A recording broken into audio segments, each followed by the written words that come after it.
My name is Marlena, and if you're reading this, I'm sure you're wondering how one person could hold the fate of an entire company in their hands. Well, let me tell you, it's not as glamorous or empowering as it sounds. Not when that same company decides to throw you away like yesterday's trash without realizing they've just cut off their own lifeline. I worked for Novix Tech, a sprawling tech conglomerate known for its cutting-edge software solutions and sleek office buildings with floor-to-ceiling windows that reflected the city skyline. It wasn't always my dream job. I didn't even know what cutting-edge meant until I was hired, but over time, it became more than just work. It became part of me. And maybe that's why being fired publicly felt less like losing a paycheck and more like losing myself. Let me back up a bit, so you can understand how this all started. My role at Novix wasn't flashy. I was officially listed as a systems administrator, though unofficially, I was the glue holding together our cybersecurity framework. Every day, every hour, every minute, someone somewhere relied on something I had built or maintained. The truth is, most people in the company didn't fully understand what I did. They knew enough to say things like, "Oh, Marlena handles the keys," but they never really grasped why those keys mattered. The keys were literal and figurative. Each morning, the entire Novix infrastructure required a unique encryption key to unlock access to critical servers and databases. These weren't your average passwords either. They were complex algorithms, generated fresh each day by a proprietary system I designed years ago. Without these keys, everything would grind to a halt. Emails wouldn't send, client portals wouldn't load, internal tools would crash. Chaos. Utter chaos. And guess who was responsible for generating those keys? Me. Only me. Sure, there were backups in place, protocols written into the system to ensure redundancy, but none of them worked unless I initiated the process first thing every morning. That's right. Marlena, the quiet woman in IT who kept to herself during lunch breaks, held the power to make or break Novix Tech. At least, that's how it should have been seen. Instead, I was invisible. People walked past my desk without noticing me unless something went wrong. Then, suddenly, I was front and center, blamed for whatever glitch happened, because clearly it must be my fault. Never mind that I hadn't taken a sick day in 3 years or missed a single deadline. Never mind that I stayed late nights debugging issues no one else understood. All anyone cared about was whether the system was working, and if it wasn't, whose head could roll. It's funny now, looking back, how blind everyone was. Especially him, Carter Hargrove, CEO of Novix Tech. A man who wore tailored suits like armor and spoke in motivational soundbites he probably read off some leadership blog. He was charming in meetings, commanding in presentations, and utterly clueless about anything technical. But none of that stopped him from thinking he knew better than his employees, especially the ones he deemed expendable. The day he fired me, I was sitting at my desk, sipping coffee that had gone cold hours ago. My screen displayed lines of code I'd been tweaking, a minor update to improve efficiency, but my mind was elsewhere. I'd noticed a shift in the air lately, a tension rippling through the office. Rumors spread faster than viruses here, and whispers about layoffs had reached my ears weeks earlier. Still, I told myself I was safe. After all, who would dare touch the person keeping the whole operation running smoothly? Then Carter walked in. He strode into the open workspace like he owned the place, which, technically, he did, and stopped directly in front of my cubicle. His polished shoes gleamed under the fluorescent lights, and his tie was perfectly knotted. Behind him trailed 2 members of HR, their faces carefully neutral but betraying just enough discomfort to set off alarms in my head. "Marlena," he said, his voice loud enough to draw attention from nearby coworkers. Heads turned. Conversations paused. The room fell silent except for the faint hum of computers. "Yes," I replied, trying to keep my tone steady despite the sinking feeling in my stomach. "We need to talk." He gestured toward the conference room, but before I could stand, he added, "Actually, everyone needs to hear this." That's when I realized what was happening. This wasn't going to be a private conversation. This was a spectacle. Carter cleared his throat dramatically, his gaze sweeping across the room. "As many of you may have heard, we're making some changes around here. Streamlining operations, cutting unnecessary costs, and focusing on innovation. Unfortunately, that means saying goodbye to certain roles that are no longer aligned with our vision." His words hit me like a punch to the gut. I stared at him, frozen as he continued. "Marlena has been a valuable member of the team." "Don't bother sugarcoating it," I interrupted, surprising even myself with the sharpness in my voice. Murmurs rippled through the crowd, but I ignored them. "Just say it." Carter's jaw tightened, clearly annoyed at being interrupted. "Fine. Your position is being eliminated effective immediately." Please gather your belongings and leave the premises. The room erupted into stunned silence. Dozens of eyes burned into me, some sympathetic, others curious, a few smug. I felt exposed, humiliated, like a bug pinned to a board for everyone to gawk at. For a moment, I couldn't breathe. Then anger surged through me, hot and fierce, but I forced myself to stay calm. Losing control wouldn't help me now. I stood slowly, gathering my dignity along with my bag. As I passed Carter, I stopped and looked him square in the eye. You do realize, I said quietly, so only he could hear, that your entire system relies on me, don't you? For a split second, uncertainty flickered across his face. But then he smirked, confident as ever. We'll manage. And with that, I walked out. Walking away from Novix felt surreal. The building loomed behind me, glass and steel mocking my insignificance. I hailed a cab and gave the driver my address, clutching my bag tightly as the city blurred past outside the window. My phone buzzed incessantly, texts and calls from coworkers asking if I was okay, offering condolences, speculating wildly about what had happened. I ignored them all. Right now, I needed space to think, space to plan. Because Carter might not realize it yet, but firing me wasn't just a bad decision, it was a catastrophic one. He thought he was cutting ties with a replaceable cog in the machine, but he'd severed the very foundation holding the machine together. Those daily encryption keys weren't automated, they couldn't be generated without my input. And while I'd left detailed documentation behind, as any good employee would, implementing the process correctly would take someone weeks, maybe months, to figure out. By then, Novix would already be drowning in chaos. Part of me wanted to call him right now, rub his nose in the mess he'd created. But where was the fun in that? No, revenge wasn't about quick satisfaction. It was about patience. About watching him squirm as his perfect empire unraveled piece by piece. About proving to him, and to myself, that I wasn't expendable. I was indispensable. By the time I got home, my mind was racing with possibilities. First, I needed to lay low. Let them scramble. Let them panic. When they finally came crawling back to beg for my help, I'd be ready. But until then, I had plenty of time to decide exactly how much leverage I wanted to use, and what price I'd demand for saving their precious company. As I unlocked my apartment door, a small smile tugged at the corners of my lips. This wasn't over. Not by a long shot.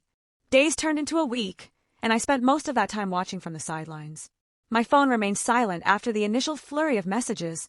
No desperate calls from Novix, no frantic emails begging for my return. Either they were managing better than I expected, or Carter was too proud to admit he'd made a mistake. Either way, it gave me time to think. But thinking only fueled my anger. Every time I pictured Carter's smug face as he dismissed me in front of everyone, something inside me tightened. This wasn't just about revenge anymore, it was about justice. He needed to understand the gravity of what he'd done, not just to me, but to the entire company. And if he wouldn't learn on his own, I'd have to teach him. The first sign of trouble came exactly 8 days after my firing. I knew because I'd set up alerts tied to certain system failures within Novix's infrastructure. Late one night, an email notification popped up on my personal laptop, a message sent from an anonymous internal account. Urgent. Encryption key generation failed. All systems locked. Need immediate assistance. I stared at the screen, my lips curling into a satisfied smile. So, the cracks were starting to show. Without my daily input, the backup protocols had likely kicked in, but those backups weren't designed to run indefinitely. They required manual intervention eventually, and without someone who truly understood the system, that intervention would fail. Still, I didn't respond. Let them sweat a little longer. By day 10, chaos had fully taken hold. News outlets began reporting strange disruptions at Novix Tech. Clients unable to access their accounts, employees locked out of shared drives, critical projects stalled indefinitely. Social media buzzed with speculation. Was this a cyber attack? A massive data breach? Or simply incompetence on Novix's part? Carter must have been losing sleep over it. The man who prided himself on running a flawless operation was now facing public humiliation. Investors were calling emergency meetings, clients were threatening lawsuits, and employees were whispering about layoffs becoming inevitable. Meanwhile, I sat comfortably in my apartment, sipping tea and reading updates online. Finally, on day 12, the call came. It was late afternoon when my phone rang, jolting me out of a book I'd been half-heartedly skimming.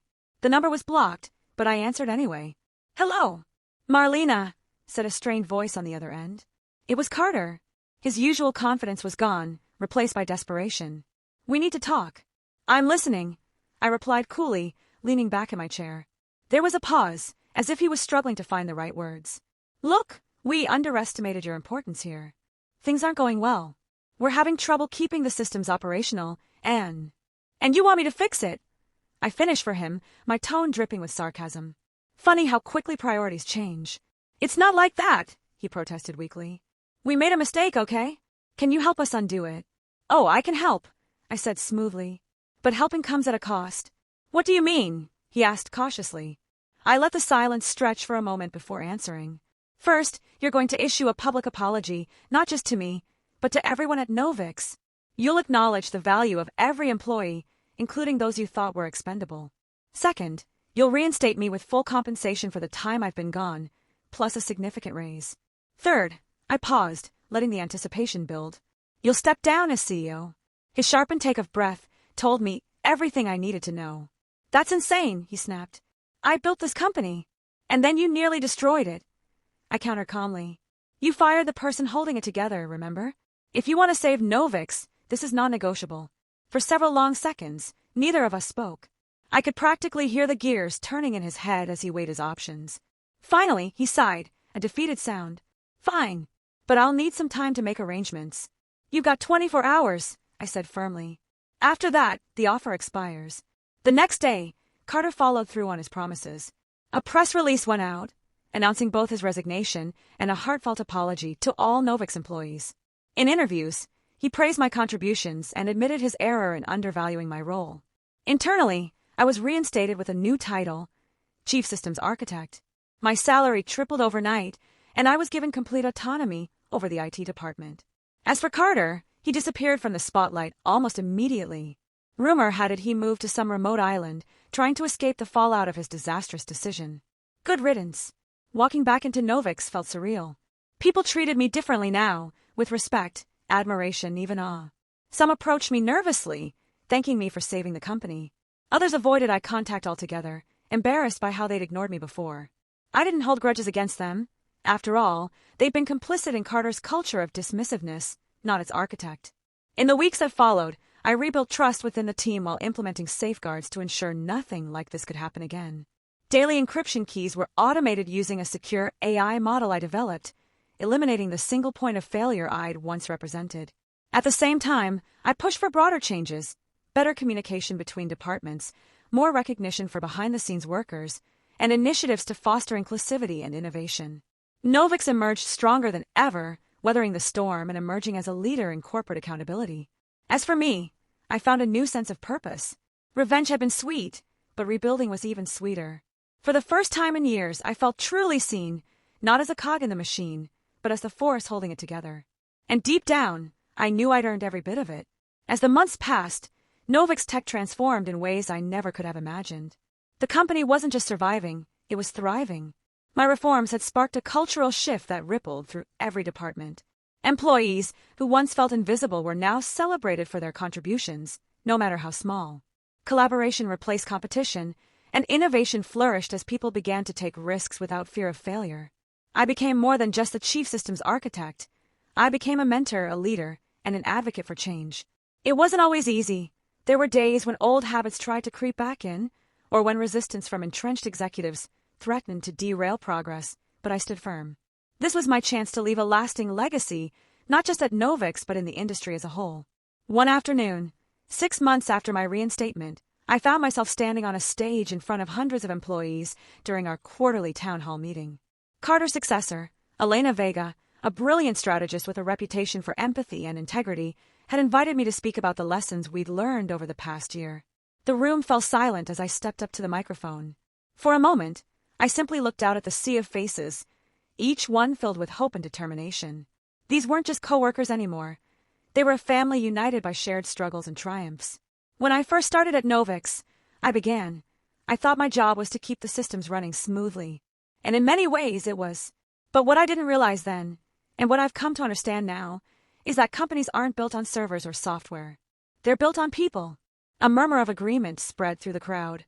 I smiled softly before continuing. Every single person in this room plays a vital role, not just in keeping Novix operational, but in shaping its future. Whether you're coding algorithms, answering client calls, or making sure the coffee machine works, your contribution matters. Never forget that. Applause erupted, filling the auditorium with warmth.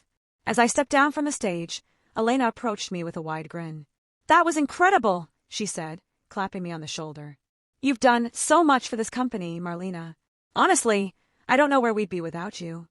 Her words caught me off guard, but instead of brushing them aside like I might have done in the past, I allowed myself to feel pride. Pride in how far I'd come, how far Novix had come, and how much we'd achieved together. Outside of work, life felt fuller than ever before. I reconnected with friends I hadn't seen in years, rediscovered hobbies I'd neglected, and even adopted a scruffy little rescue dog named Pixel. She quickly became my constant companion, curling up beside me while I worked late nights or accompanying me on long walks through the city. It wasn't all smooth sailing, of course. There were still moments when doubt crept in, when I wondered if I deserved the success I'd earned or worried that I might fail under the weight of expectations. But those fears faded with time, replaced by confidence born from experience and resilience. One evening, as I sat on my balcony watching the sunset paint the skyline in hues of orange and pink, my phone buzzed. It was a message from Elena. "Just got the quarterly revenue report. We're up 40% compared to last year. You did this, Marlena." I stared at the screen for a moment, letting the reality sink in.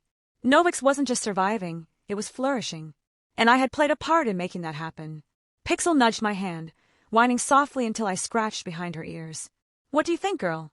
I asked, laughing. "Should we celebrate?" She barked once, wagging her tail enthusiastically. That settled it. Later that night, I met up with some colleagues at a rooftop bar downtown. Laughter filled the air as we toasted to our achievements, shared stories, and dreamed about what lay ahead. For the first time in years, I felt truly happy. Not because of external validation, but because I knew I was exactly where I was meant to be. Looking back on everything that had happened, I realized something important. Revenge had been a catalyst, but it wasn't the end goal. What truly mattered was the growth that came after, the lessons learned, the relationships rebuilt, and the lives touched along the way. Novix wasn't perfect, and neither was I, but we were moving forward together. And as I raised my glass one final time that evening, surrounded by the people who had become my second family, I knew one thing for certain. This was only the beginning.